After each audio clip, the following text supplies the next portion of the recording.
Hello, friends and neighbors. Welcome to the LFC Transfer Room. It is Tuesday night, which means it's Stars, Stripes, and Anfield Nights, the American-themed show. Tonight, I am joined by an Australian and a Canadian, so a little less American than usual, but it's still going to be a great show. So make sure you like, share, subscribe, support. We give you football content every single day, live streams every single day, all the breaking news, in which we've got some good news to go over tonight. Join with me for the first time on Stars, Stripes, and Anfield Nights from Melbourne, if you said right. It's Clem. How we doing tonight, Clem? Yeah, really well, Brandon, and great to be with you and Paul in the chat to talk Reds, and look forward to it. All right.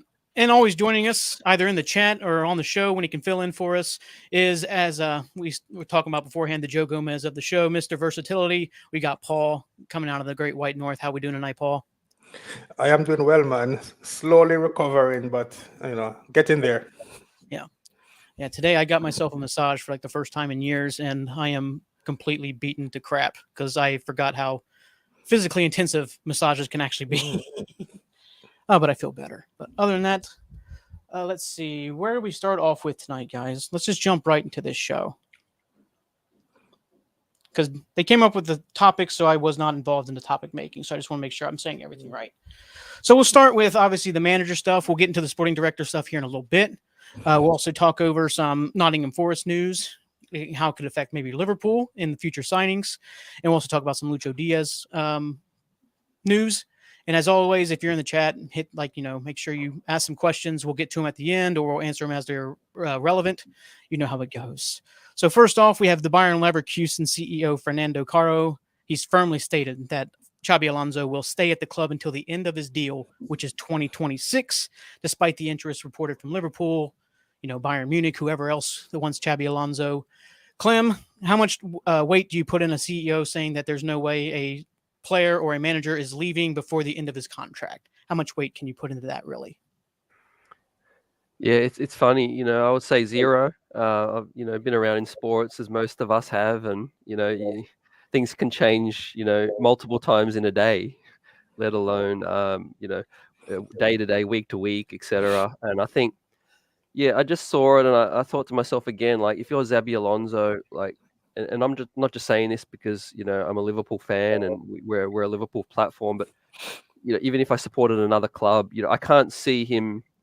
If the offer's there, assumingly, I can't see him turning down a dream move to be the manager of Liverpool Football Club, and stay for Bayern Leverkusen for another year, and he's already achieved the heights of winning the league there, which looks like that's done and dusted now. So this is just a lot of lip service, I think, from the CEO, but good publicity for them as well. Yeah, I agree with that. Like, it's always good when it shows like you're fighting to keep like the main cog of your machine. It was like when Coutinho didn't wanted to go to Barcelona, and we fought, kept him until the winter, or Southampton that same year saying they're keeping Van Dijk, and just making us wait a couple months to get him. Paul, what are you thinking here? Is it basically more lip service, or do you think there is a chance that maybe Xabi could stay at Leverkusen, maybe not for the full contract, but maybe for another season? I think everybody's just saying what they need to say, saying the right thing. He has to say that because Xabi is on the contract. So if he's allowed to leave, there has to be compensation. So you can't let it out that he's leaving or you want him to leave or anything like that, because that will weaken your hand. So he's saying the right thing. And I'm pretty sure it's been reported in the media that there is I'm not sure if it's written in his contract, but there's some handshake agreement that he can leave, as long as one of the three clubs that he played for come calling. So I firmly believe that the ball is in Xabi's court. He has all the options. He can stay if he wants. Nobody will be unhappy at his club if he stays. But on the flip side, if he said he wants to go to Bayern or Liverpool, that's where he will coach. So I don't look at it as anything other than just he's trying to protect his transfer value. Managers, players, everybody does that. Agents do that all the time. If a player wants to leave, did say what they need to say to make sure that they get a proper contract elsewhere, and also the club that they're working for get compensated. So it's all just part of business talk. So I'm not worried about that at all. Yeah, I'm in the same camp there. Not really worried about it. I think kind of what Clem said, the dream job kind of coming in and making you just want to, you got to take it. We kind of saw that how quickly maybe like momentum can be halted for a manager. Like you saw Stevie G at Rangers doing fantastic work to stop the decade-long run that Celtic were on. And then, he goes to Aston Villa and doesn't work out. Now there's like nobody who's really into the whole Stevie G as the Liverpool manager until he can rebuild it. And, we don't want to talk too much about Saudi, but he's not going to rebuild it there. Yeah, I think the risk of him like staying and maybe Leverkusen falling off dramatically, I just don't think it's just plausible for him to stay another year or something like that. It just doesn't really make sense from like a move standpoint to stay at Leverkusen when one of the big boys come calling. Plus, if I may again, there is a couple of reasons why I'm convinced that he's leaving. One, Leverkusen, this will be the first year in their history they're winning the Bundesliga. I think I'm correct in saying that. So they will be able to get rid of the Leverkusen name. And Bayern is expected to come back strong next year. So if Xabi, even if he doesn't go undefeated, but if he just lose 1 or 2 games and win the Bundesliga on a canter, it can only go downhill from that point next year. So what would be the point of staying another year? You want to leave when your stock is at the highest. So he will not be in any greater demand next year than he is right now. And secondly, if a club like Liverpool needs a manager now, and you decide that you're going to wait, it is highly likely that you may never get that chance again, because we're not going to wait a year with an interim manager for you. And if we get another manager, there's a very good chance that that manager will be successful. So you may never get that opportunity again to come to Liverpool. So he's a smart man, so he must understand all of those kind of stuff. In business, you have to strike while the iron is hot. So, and my final point is, most times when a club, be it a big club like Liverpool or a club that's battling for relegation, when there's a manager vacancy, it is always because the club is going in the wrong direction, because the club is not achieving their targets, because the fan base, the owners is not happy with the manager. So they just need a change to see if they can, spur some wins. This is the exact opposite. This is a case where everybody wants the manager to stay because the club is doing extremely well, but the manager wants to leave. This is a case where the club is brimming with a lot of young talents. This is a case where the club is set up for success for the next few years. So I don't think there will ever be a better opportunity for a player for a coach like Xabi than what we can present to him right now. So I would be very surprised if he turned on this opportunity. So, I still keep my hopes high, and I think there's a very good chance that he comes based on what I just said. But I guess we just have to wait and see. We won't find out until closer to the end of the season, because even if he has made up his mind and even whisper wink to Liverpool, there's really no incentive for anybody to say anything at this moment. But I think we have a very good chance. Yeah, I do agree with almost everything there. I know you talk about like managers having that one opportunity to move, or if you try to Liverpool, there's always one opportunity to move there. I think of the players over the years that have been linked, and then kind of you missed the deadline day and then just never go back into them. I think like Tom Ince, like 10, 15 years ago. I remember Will Hughes was heavily linked from Derby County way back in the day. Konoplyanka was linked, and then the deadline day moves, and then you never hear about those players ever coming to Liverpool again, even though they were strongly linked the entire windows. It's just sometimes it's got to be the right time for everything, and players, managers, same thing. If you just go back last offseason, you remember Andre from Fluminense. He was heavily linked, and we wanted him. We even put in a bid for 30 million euros. I said, "Come, we need you," and he said, "No, I'll come in January." No, we moved on. Yep. You got anything else there to say, Clem? You got anything you want to add into like this part of the conversation? Yeah, I think it's a done deal, like Paul said, and we'll wait and find out. But the structure's in place now, and it's got to be extra appealing for Xabi. Now that we've got Edwards, Hughes, which we're going to talk about now, is coming on board. But I'll just add this, I don't know if it's been said a lot, but you must feel a certain amount of pride to be the manager of a club that you played for. I think like that, especially, his tenure with Liverpool was looked upon fondly. Although he didn't win the league, obviously he won the Champions League. Had a falling out with the manager then at the time, but kids were born on Merseyside, and I think for him to be the manager of Liverpool, the club that he played for, and has a lot of pride for, I think that is in itself is a draw, as well. And the challenge, he's an ambitious guy, and I think he's going to be really up for the challenge, especially if Liverpool, we're in the title race, but no one really knows whether we're going to get it now. He's got to obviously have agreed to take the job by the time we'll know. But knowing that we're in the title race, he's got to feel some kind of motivation as well, that it's a big challenge, to take on City after conquering that challenge in Germany. Yeah, I agree with that. I think talking about Xabi's ambitions there, I think that is right up the alley. I think he's always just seen as somebody who's highly ambitious to want to be the best out there, considered the best. Dethroning Bayern Munich would give him all the confidence in the world. Even if I'm saying if, because it's not going to happen. We're totally winning the title. Even if we don't win it, I think he's going to see that as another extra step to go towards. I think looking, as Paul kind of mentioned, like the youngsters we have coming through, I just think it's, for a manager as ambitious, I think, as Xabi is, to see that kind of coming through, I think it's just too good of an opportunity to pass up. As great as Leverkusen is, big club, excellent club, it's just a different step. We see that sometimes, whenever we have to deal with Real Madrid, it's like there's a certain level, everybody else can be right here, but then there's always going to be that one team, and Real Madrid's the one team to Liverpool.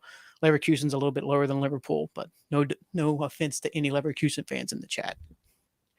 Well, let's move on. I know, Clem, you mentioned Richard Hughes. Let's get into that part of the news. It seems that Liverpool are set to announce that Richard Hughes is signing on tomorrow as the sporting director, handpicked by Michael Edwards. Overall feelings, Paul, about Richard Hughes here, whether is this like the most important step we could have made? Is it great to have it off, like the weight of the sporting director off our shoulders, so we can kind of get moving forward and get the final deals in place for either manager or even stuff kind of gets kickstarted for the summer? This is how I look at it. If the club, well, we know Michael Edwards very well because he was with Liverpool for so many years. Now, if the club is comfortable in handing over the reins to Michael Edwards, to give him this big position, essentially he's running the club, then it is only, we would have to actually give him a free hand to bring whoever he wants. So this is more me believing in Michael Edwards than really singing the praise for Richard Hughes. I from what I've researched and what I've seen, he seemed to be a competent guy. A lot of his transfers for Bournemouth, has been pretty decent. So, I think it will work. And as I'm saying, it's all about Michael Edwards. So if he wants this guy, then he must know why he wants this guy. So I'm really willing to back him. And plus, there may be one or two players at Bournemouth that we can sign. So it might just make it easier.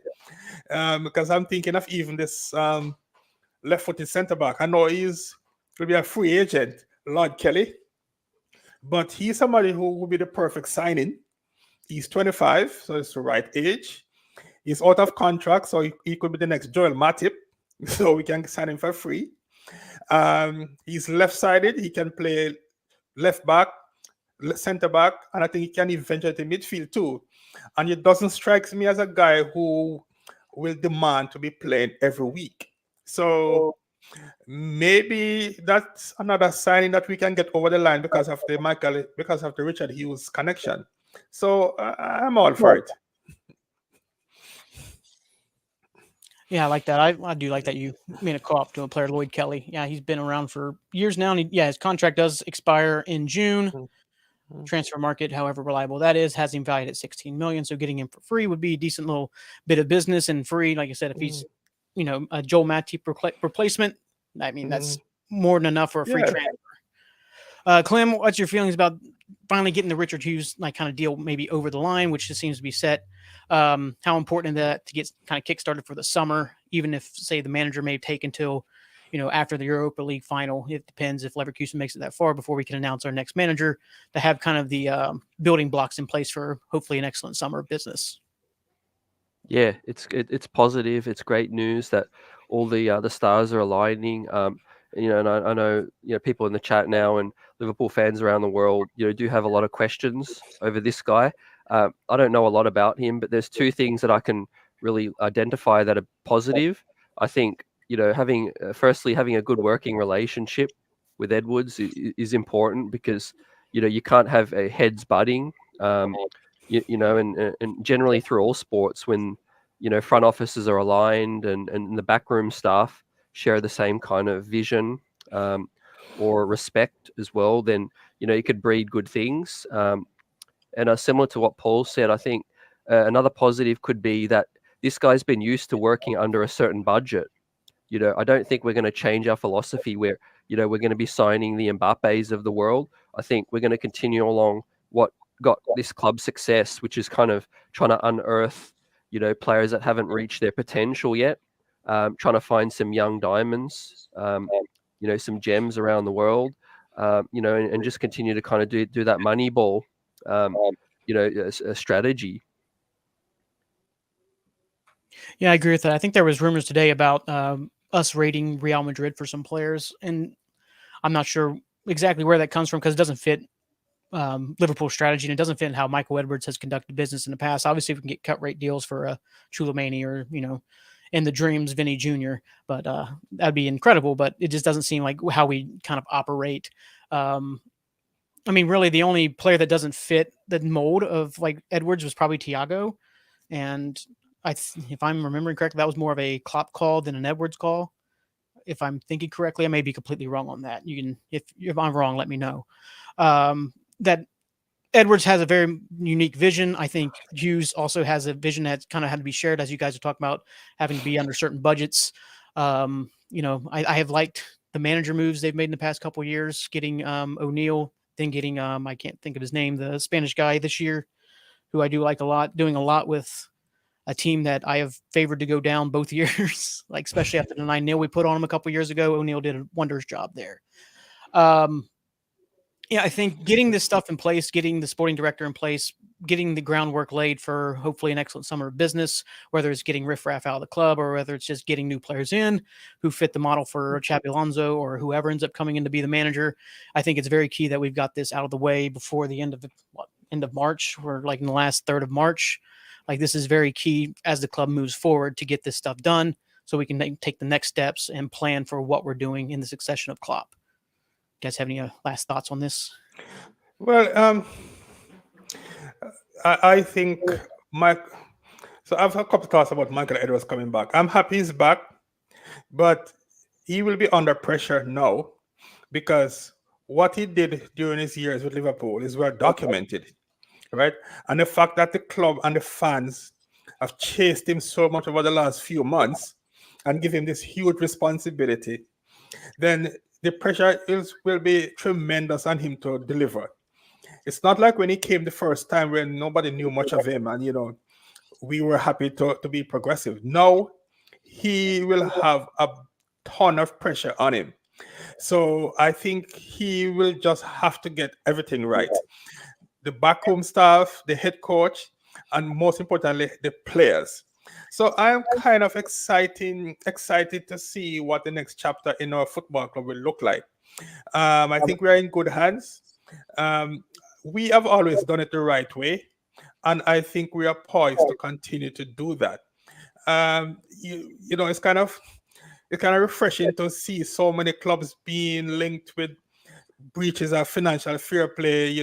Be it bottom clubs like Everton, Everton, or Forest, or top clubs, be it Chelsea, Man City, but you have never heard Liverpool name mentioned in any of those those stuff. So that suggests that we are well run. So I'm kind of excited for the future, and there's a ton of pressure on Michael Edwards.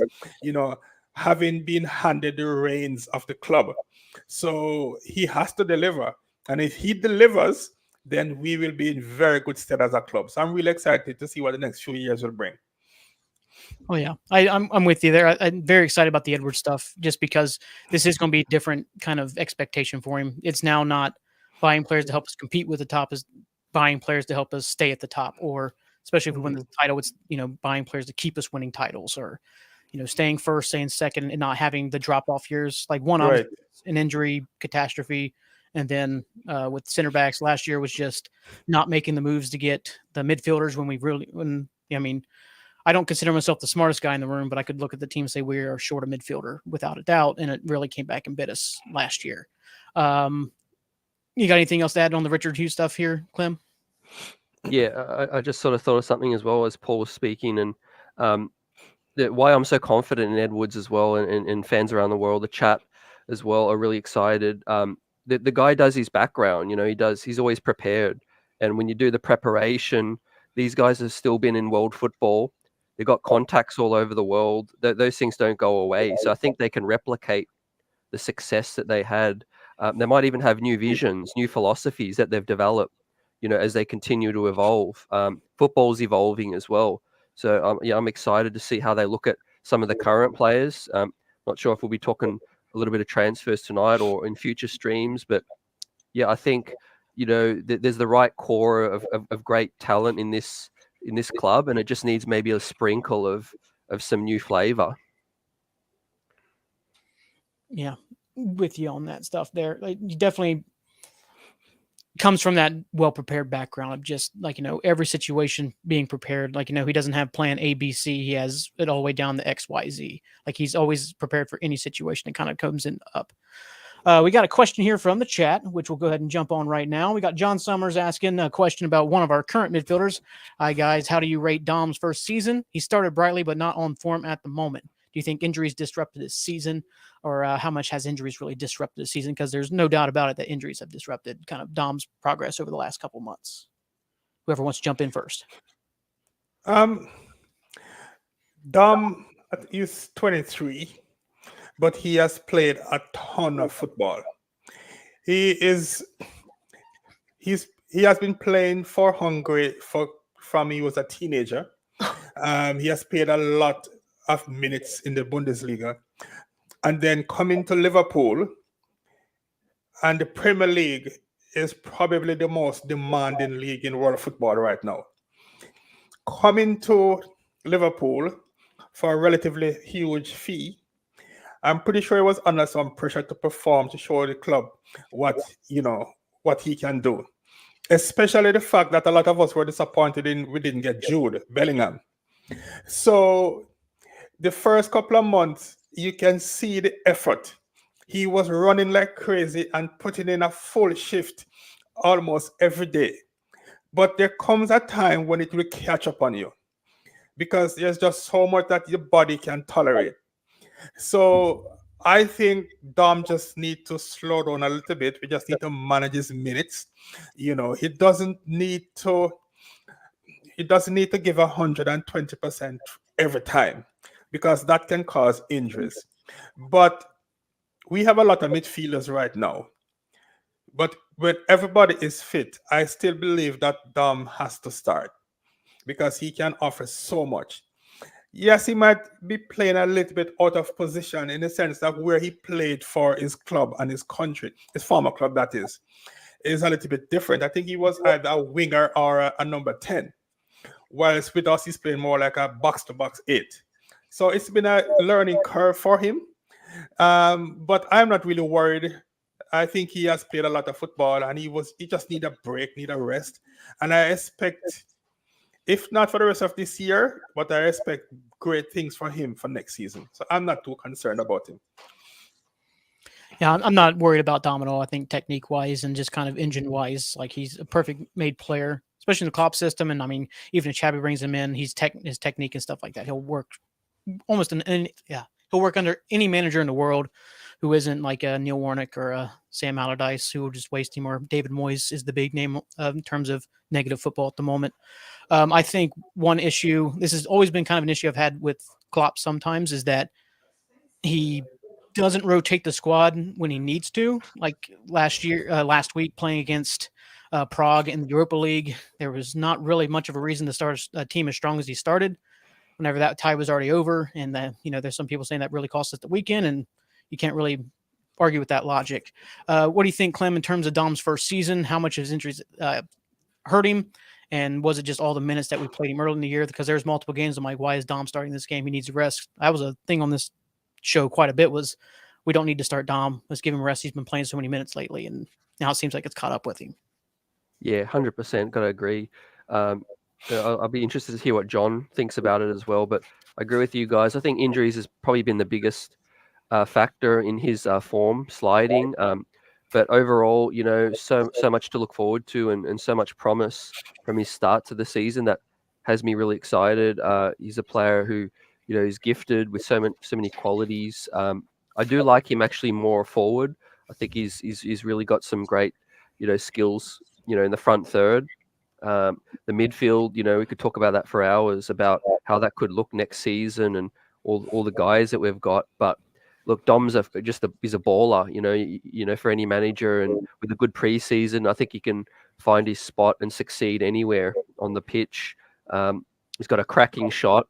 I just keep remembering that huge thunderbolt that he scored against Leicester. earlier. Yeah.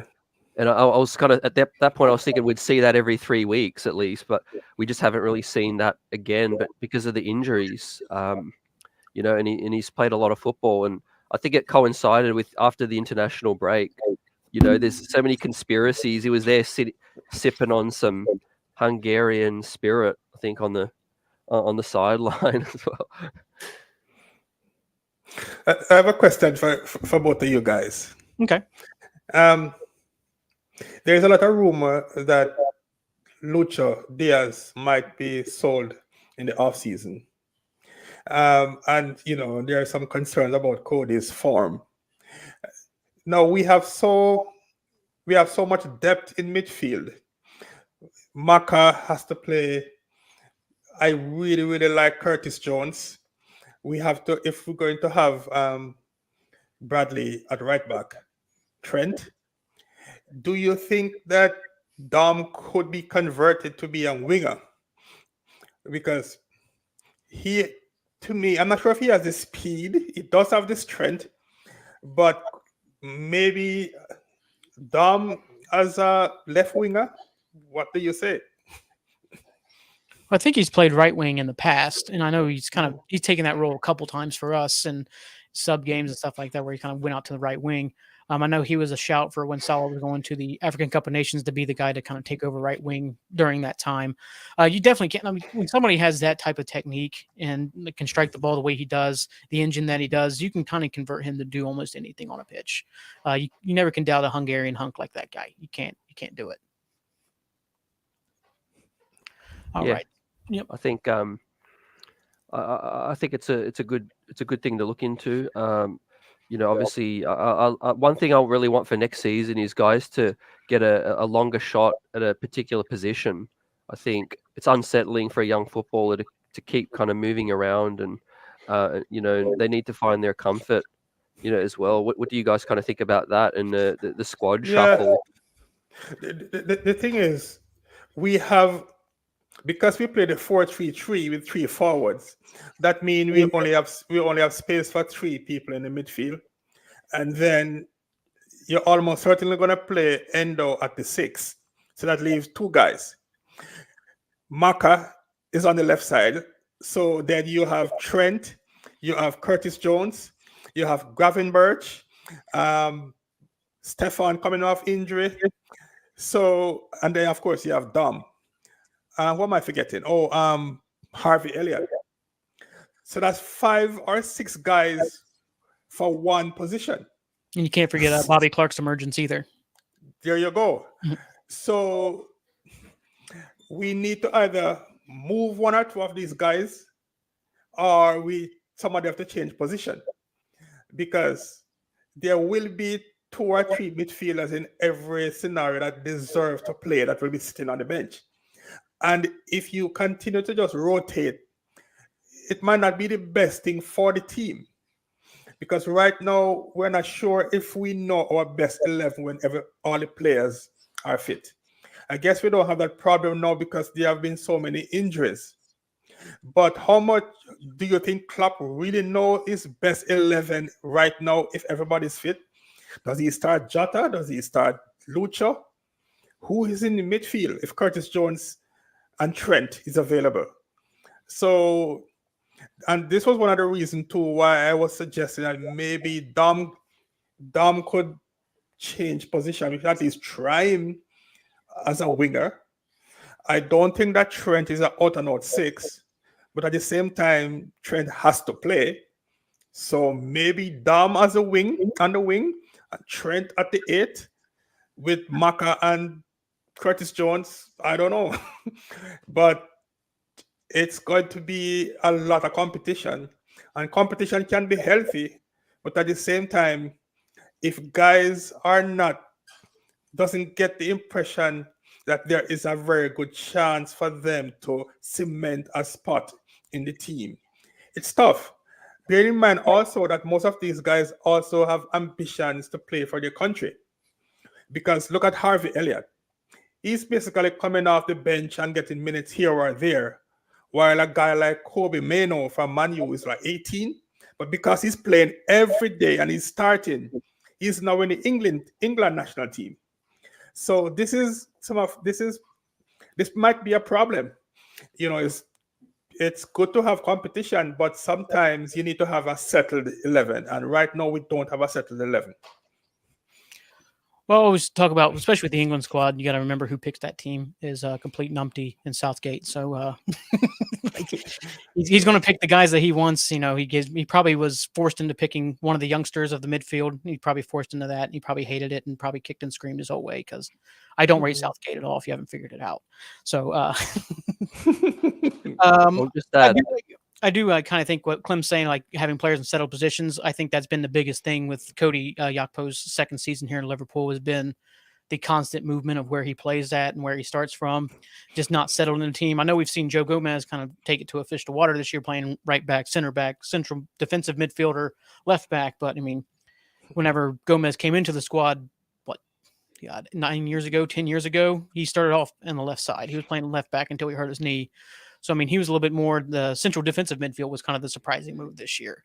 But that's been his biggest thing, is just not having a kind of set idea of what he's supposed to be doing on the pitch. And that's been my thing with him. It feels like he's just unsure of what his actual role is when he comes into a game. And that's been like the biggest thing holding him back.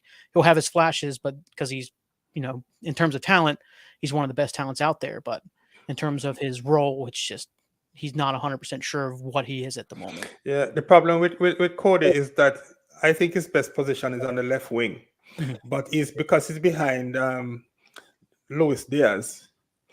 You know, when he does get a chance, he's trying to impress, and sometimes I think he put too much pressure on himself, and it doesn't work. But he is not a midfield player, and I don't even see him as a false 9 either. Sometimes, even when he's playing in that number 9, he's way too deep. So I think he's a winger. So I don't know. Oh, all right. Lucho Diaz got mentioned a couple times there, so we'll move on to the next topic. If you're in the chat, make sure you like, share, subscribe, support to the channel. Make sure you get the stream as far and wide as possible. We do this show every Tuesday night, 9 o'clock Eastern time. With the time change, I'm not sure how England does anything anymore, so it's always weird what time it is over there.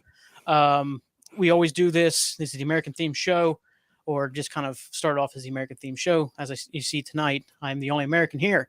The other thing is we do streams every single day, 2:30 Britain time, and they do it every single day. We have news every single day, something to cover with Liverpool. Club is massive at this. There's always something to be learning about with the club, so make sure you tune in. We try to give you as much as we can every single time. The next topic was Lucho Diaz. The reports are that PSG, he's at the top of their wish list. Diaz also may be interested in having a clean slate next year after the wild year he's been on, obviously with the family stuff, form going up and down, that maybe a fresh start is needed. Is this something that we should be worried about, or is this something that maybe we should be entertaining, or is this something that is just kind of got no legs with it? I'll start with you, Clem. I think I'm not surprised. I'll start by saying, there's more talk. As you said, it's been a crazy season for Lucho, full of ups and downs and things off the pitch as well. But also it's flattering to have other big clubs that would still be interested and pay a handsome fee. That shows that, we've got a player, and I always appreciate a Liverpool player that, can do great things on the pitch and plays hard for the club and, and embodies what we want to see as a footballer, applying maximum effort, and Lucho's been doing that, recently, everything but the goals, and there are some frustrations, for myself included, in terms of he's not always threatening and he's not clinical in that front third. That's probably my only and biggest flaw that I see in Lucho. But in terms of PSG, they're probably one of the only big clubs with the funding to give us a fee that would justify selling him. If it's not a decent or a really good fee, I would prefer to keep Lucho. But I really do think he's probably in the top 3 candidates to get sold. If you ask me to rank who I think Edwards would be looking into maybe selling, or maybe even from the family side of things, maybe he would be open, to the move. I'll be interested to hear your thoughts, guys. Well, I would not actively try to sell Luis Diaz, but on the other hand, if there's a decent offer and he wants to go, then it would be foolhardy to not at least entertain an offer. Because let's face it, look, what is he? 27 now, I think? 27? I think he turned 27 a couple of months ago. And this same sentiments for Diego Jota as well.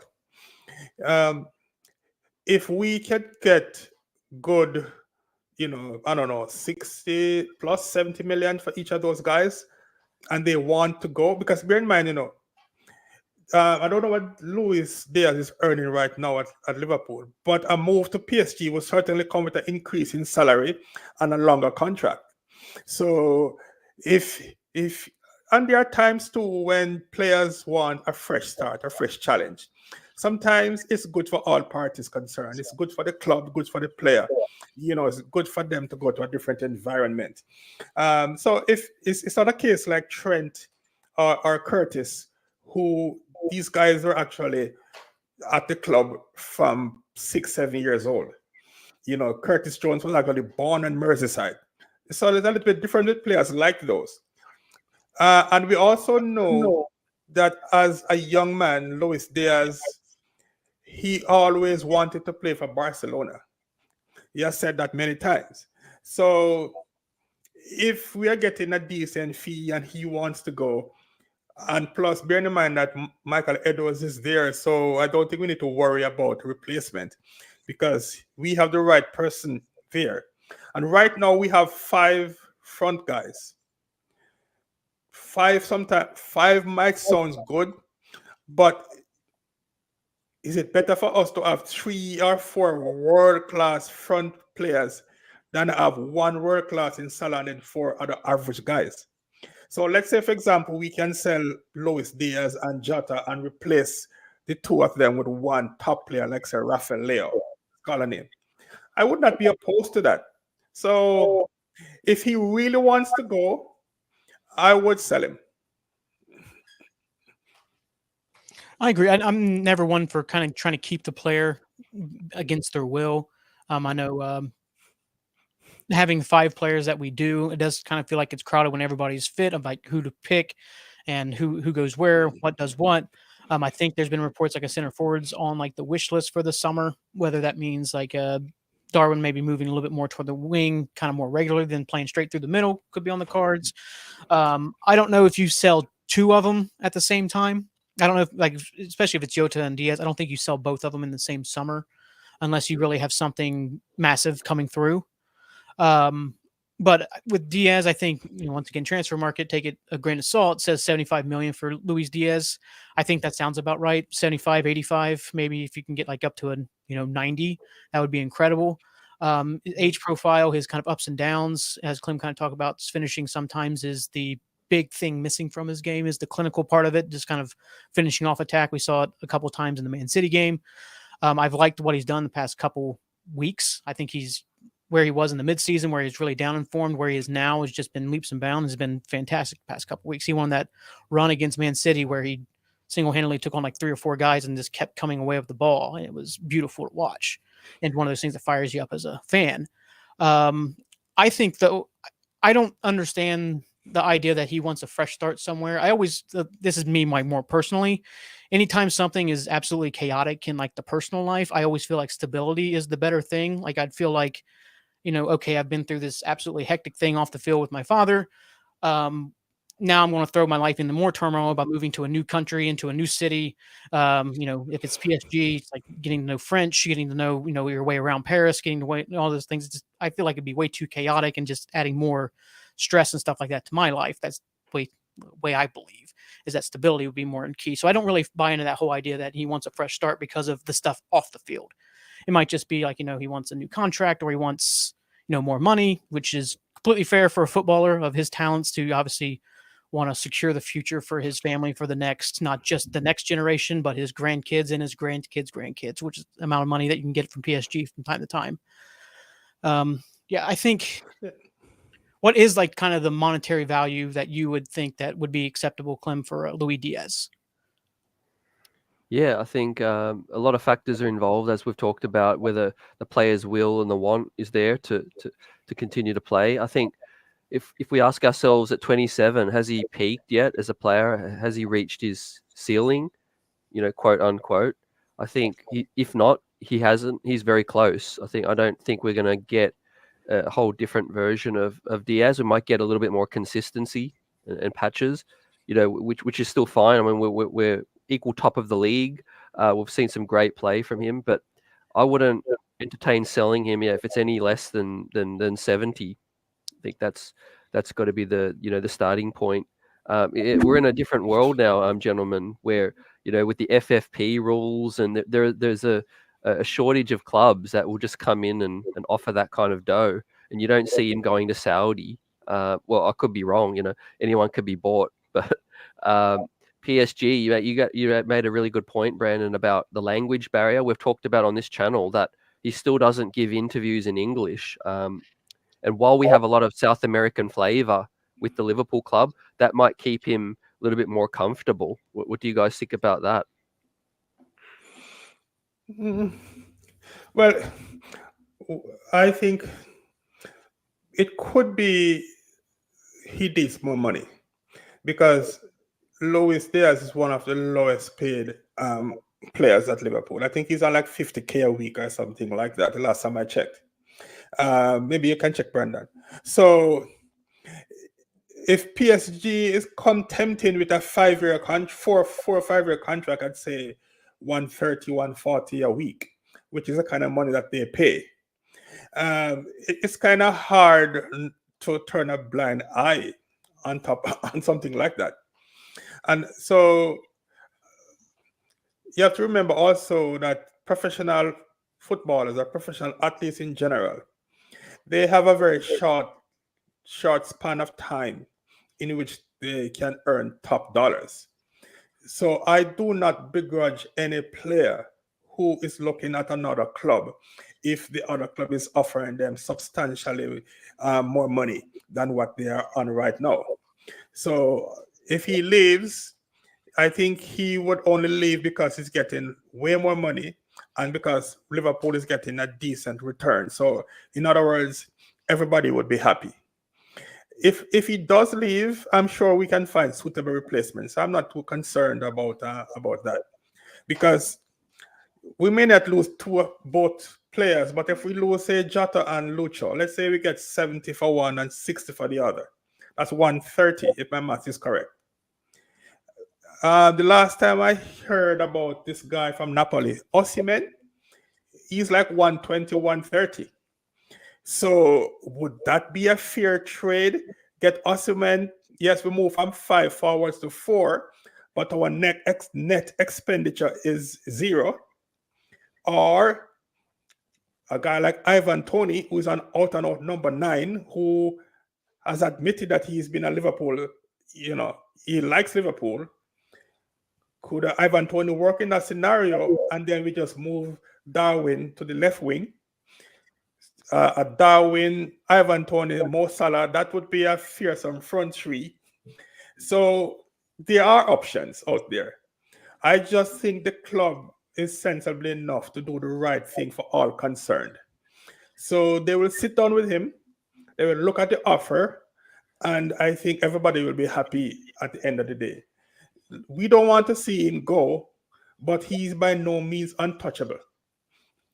So for the right scenario, the right price, if he's going to go, though, we want him to go early in the window so that we have time to get a suitable replacement. So we just have to wait and see. As I said, I trust Michael Edwards. See, he will do the right thing for all concerned. So let's just wait and see. Yeah, I agree. I do trust that, like, whatever decision that they make, that we'll be making the right one, or like the healthy one for the club, and getting the right player in. I'm not sure if it's Osimhen, though he'd be wonderful. It just, I feel like the way we've done business, it seems like you try to find Osimhen before he becomes Osimhen. So that's kind of like the key for the club. Though, I mean, we have splurged on certain players. Allison, Van Dijk is the big ones, of like the right player, doesn't matter the price. Those are the players that we absolutely need. So I think maybe Osimhen could be that guy if they do decide, we're going to move two of them out, whichever two that is. If we can get the 130 that gets Osimhen, that'd be incredible. But I don't know. I don't know about it. I don't know. Would it be too ruthless to move Cody Gakpo at this time? We just got him a year ago. Would it be too ruthless? Would it be heartless? I think it could be down to the manager situation. Like if Xabi comes in and is like, I want to play a certain way, and certain players aren't going to fit that.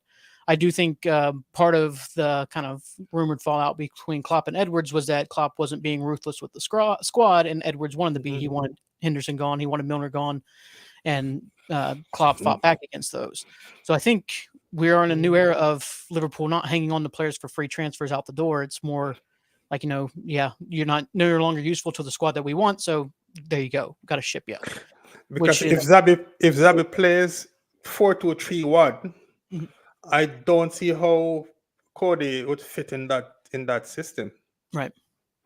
They said, who knows? Maybe he comes to England and it's like, no, actually, I've always wanted to play this way. Just my Leverkusen squad needed to be this way. So if he's got that tactical flexibility, he can maybe make it work to whatever squad we have.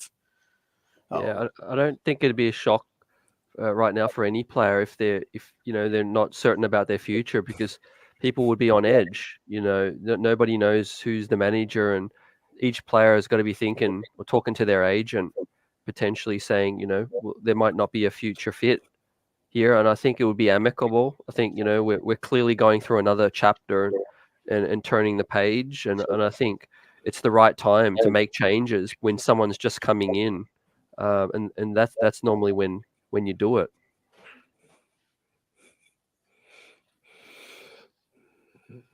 We have this comment here from Liverpool 12th man. There's so much that is involved in transfers. Thinking it's easy to replace a player is not realistic, in my opinion. It all depends on the new coach as the biggest question mark. 100% agree on that. The coach is going to be the main thing to the summer business about what the plan is, who we target, exactly who we bringing in, who goes out the door, because it might be nobody's going out the door. Maybe Xabi comes in and say, I love this squad. It's the greatest squad I've ever seen in my entire life. And he just rolls with it. You never know. So that's the big key, is exactly the manager and what he wants to do with these players. Oh, I'm not sure why I just muted myself. My bad. So we'll head into the last topic of the night. If you have questions, make sure you get them into the chat. I'll try to get to all of them. If you hit me up with questions, we'll get to them at the end of the show. What we have here is with Nottingham Forest, they got themselves 4 points deducted, which now puts them in the bottom three. No matter what happens the rest of the season, they are going to have to sell players in the summer. Even if they stay up, they're going to have to get rid of players. If they go down, they're definitely going to have to get rid of players.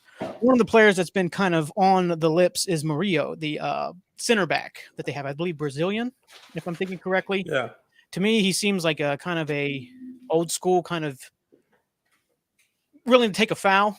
Like stop and attack, no big deal. Like he's not the graceful Van Dijk. He's not like an elegant deer in the back. He's more of just kind of a battering ram. At least the way a couple times I've watched him this year.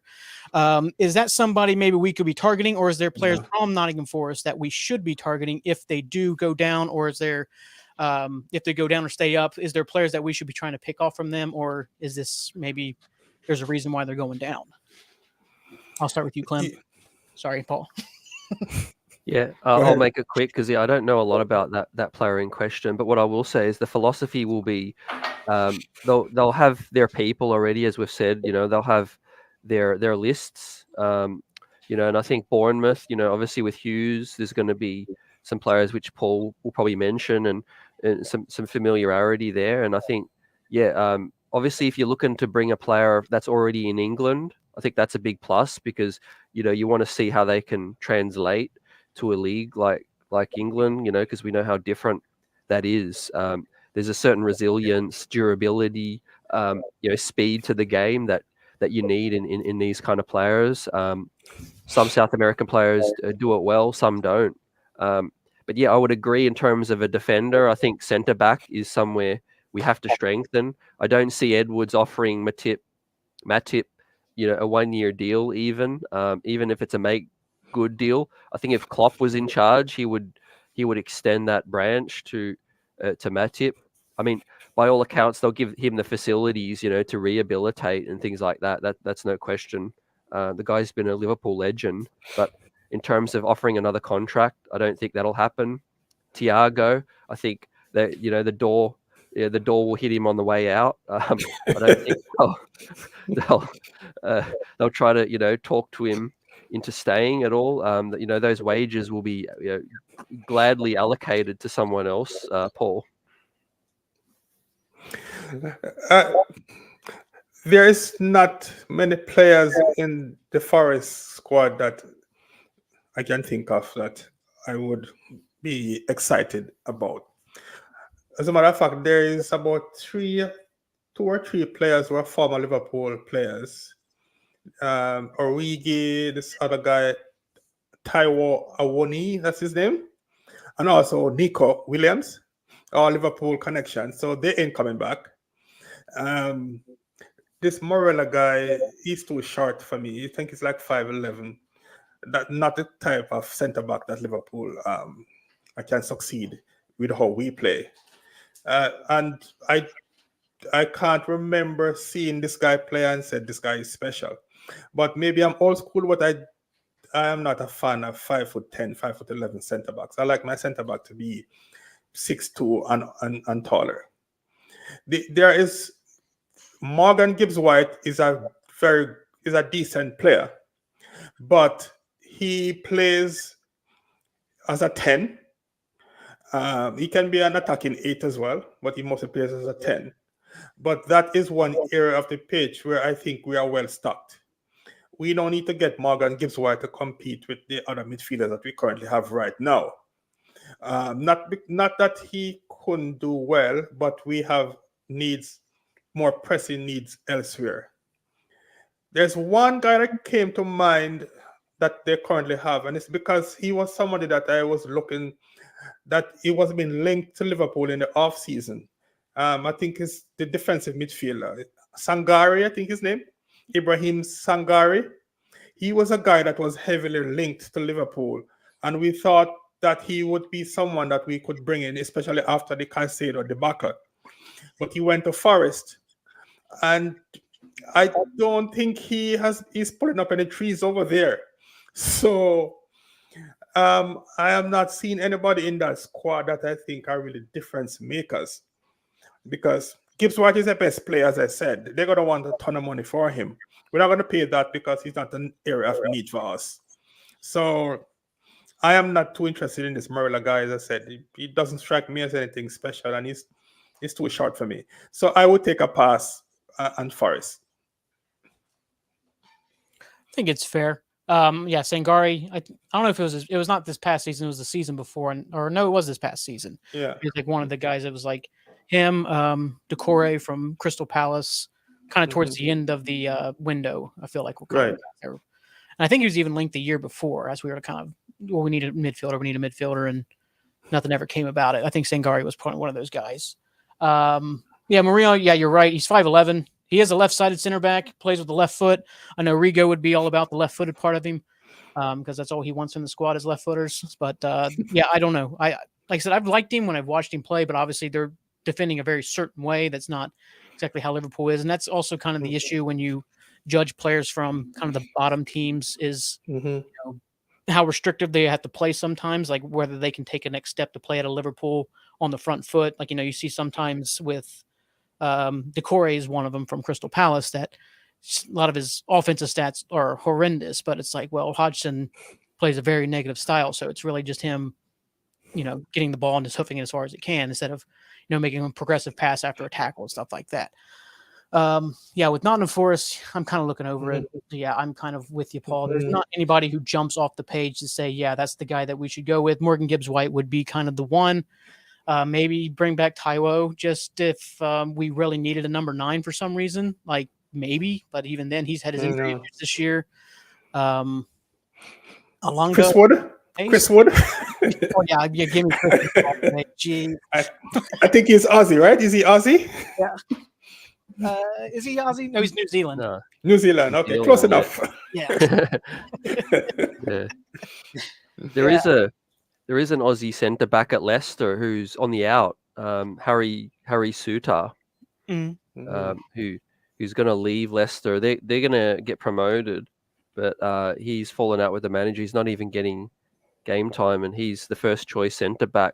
If you like tall centre backs, he's a really tall centre back. He's 6'6", 6'7", dynamic with the heading. Is he left-footed? No, he's right-footed actually, but yeah, he can play with both. But I was going to ask you guys, do you think Nottingham Forest will go down? Now, I know they've been docked the points, but they're only 1 point from Luton. Do you think Luton can stay up? Do you think that's going to be close? This is one season where the race at the top is just as intriguing as the race at the bottom. Clubs from 9 to 14, you guys that's a boring part of the table. As it relates to the relegation tree, I think there's 2 teams that are already down. And then there is 3 or 4 teams that are competing for the 3rd spot. It's kind of hard to say because they've been docked at 4 points.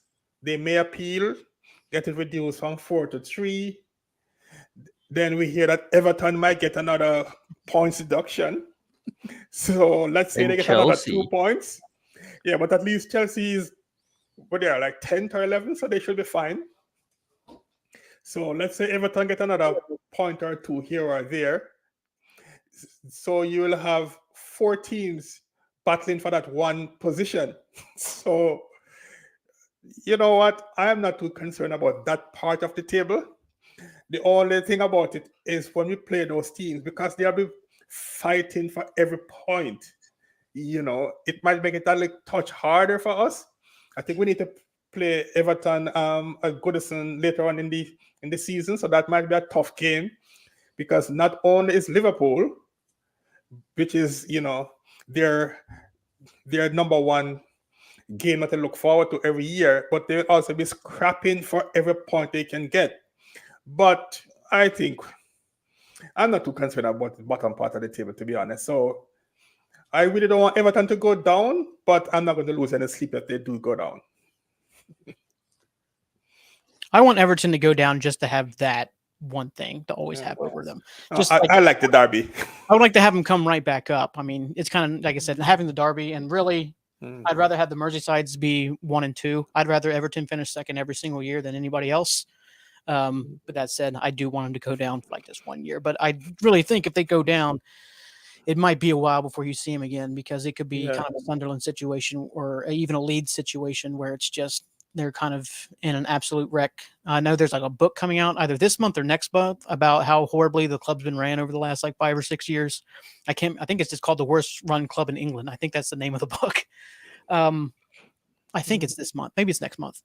The whole dropping of points, like that's been the thing is how quickly can they deal with the appeals? Because obviously we don't want to be August of next year and all of a sudden they appeal like, oh no, they only should have got a 2-point deduction. That puts them back above Luton, and it's all types of chaos and lawsuits. Like they've kind of got themselves in a mess of they've got to get something done and decided on who's getting points deductions. I know some people keep calling out for the city stuff. The city thing is a completely different stratosphere of what's happening because you could be talking about complete expulsion from the league, not just, oh, they're going to lose 10 points this season or losing points over maybe multiple years. Who knows what they can do there? Like it's a completely different animal. So if you're one of those people who's like, where's the city ones? Why ain't City getting theirs? It's taking time. It's taking time because it is an absolutely massive case. So you have to be patient on that one, and hopefully the right thing comes out of it. If the City do get booted, they'll be crawling to the Super League, whatever. They'll be one of the first on board. Oh yeah, that's what they'll cry about too. They'll say, "Oh no, this is why we needed the Super League. This is why we tried to start it because oversight or whatever, instead of owning up for what seems to me to be obvious cheating." But I don't know. Let's see. There was a couple questions that came in over here. We'll get to those. Then we'll get you out of here for the night. We got Liverpool 12th man again. I think this. No, where is it at? I thought I started. I did not. Oh, I did start. Okay. This was kind of about the Cody Gakpo that's fit maybe with the system. Holland can play a 3-4-2-1, and sometimes they do play a 4-2-3-1 that Gakpo takes part in and does play very well in for Holland. So I don't know if the formation, like a 4-2-3-1, would really be that bad for Cody. I think it'd be something he could probably thrive in. I know there's been a couple comments. I think he just needs to run in the games of the same position. I think that's all the sentiment that we were kind of putting out earlier, that he just needs kind of a set position and set idea of what he's going into every single game, instead of having, you're going to play 3 positions in one game. You're going to play as a number 8 today. You're going to play as a number 10 tomorrow. Then Sunday you'll be a striker, and on Monday you're going to be our left winger, and on Tuesday you'll be our right winger. And it's just like, I can't even keep my own days straight. I'm not sure how he does. I think that is a good point. I do think with the way Holland plays, which obviously different managers, they have Koeman. We could have somebody else who's much better. Gakpo, I do think, would have a future under a Xabi, depending on how he plays. But if he goes like the way he's playing right now, I don't know. It's just, there's a reclamation project there. I definitely think. I think there's definitely something that's worth kind of mining into. Any thoughts there, guys? The thing with Cody, I think the question we need to ask ourselves, is Cody the least talented of the 5 attacking players we have? No, I'm not saying he's not talented enough, but is he the least talented? There is an argument to be made that he probably is the least talented of all the 5 players that we have. Now, if the answer to that is yes, then it means that we should expect Cody to be a very good player to come off the bench, and not necessarily a starter in our best 11. Because sometimes we judge a player too harshly based on what we expect of them. And if we are expecting more than his ability, then this is why we have another this discussion. Because obviously Salah is our best player. And to me, in terms of talent, I would go with Darwin Núñez as our next most important attacking player. So I don't think, in other words, Cody is no Sadio Mane. And it doesn't matter how hard he tries, or doesn't matter the situation. If we accept that he's no Sadio Mane, but he can be a good player, then there will be a space for him in the team. But I think we should just relax and just see if he can, find his niche, find his spot in the team. But at the moment, I don't think he's one of our best players. Yeah, I think the Akpo most talented stuff. I think he's more talented than Diogo Jota. It's just Jota has that one unbelievable knack of anticipation, of like finding, like, just knowing where the ball is going to be. That reaction time that he just has that like a lot of people don't. I think as like an overall talent, Cody's probably more talented, but obviously Jota's that one skill is just an incredible skill to have that you wish that Darwin had, or you wish that even Cody had, or Lucho had, just having that skill of finding a way to be in the right place at the absolute right time, reacting quicker than anybody else does. I still think I can't remember which game it was now off the top of my head. There was a shot, it was Curtis Jones' shot that was saved, and like just how quickly Jota was behind everybody else to get to the ball or chase the ball. It's just like he has that unbelievable knack. But I think overall talent-wise, Cody probably has more of a higher ceiling than what Jota has. Yeah, I'll just add, guys, whatever the ceiling and value Gakpo is, we can all agree it's not being achieved at Liverpool yet. Now, the question should be asked, what do we need to do to get the best out of Cody Gakpo? If he purely is a great left winger, we need to explore that for an extended period of time before we give up on him. The problem is Lucho's there, and whether it's a great problem or not, we shouldn't sell Cody, I don't think, until we give him that chance, because I think he is better as a left winger. He's not a 9, maybe a false 9, but not. I don't think that's his best position as well. So that's something the new manager and Edwards is going to have to figure out. And I'm not sure if you guys know what kind of wages he's on as well, but we're in a lot of competitions next season, and we do need that depth. We do need some good attacking options, to come off the bench. So maybe a new manager, and I've heard people suggest this, maybe he's reached his end of the road with Klopp in terms of, I'm not suggesting there's not respect there, but maybe he's just more excited about, a new manager, maybe unlocking, some extra, potential in him. Yeah, I can see that, because I still remember when we signed Cody, it was kind of a thing of like, oh, God, it was great. We're getting this great talent, but it was at the same time like, is that something we needed? Like, it was kind of that weird question. I know there was a lot of articles written, especially early on, like, where does he actually fit in the squad? Then he had, a great little that run there at the end of last season, I should say, at the false 9 position, scoring the 2 goals against United, kind of really contributing in really good ways. Yeah, I can definitely see that, where he might be anticipating the new manager more than anybody, because it seems like his fit with Klopp is kind of jarring a little bit. You got anything else there to add, Paul? Cody can be a very good left winger. It's just that because we have Lucho, we have been trying him in other positions. And so it could be that we are a little bit unfair to him again, because most of the minutes that he has played, it has not been at his favorite position.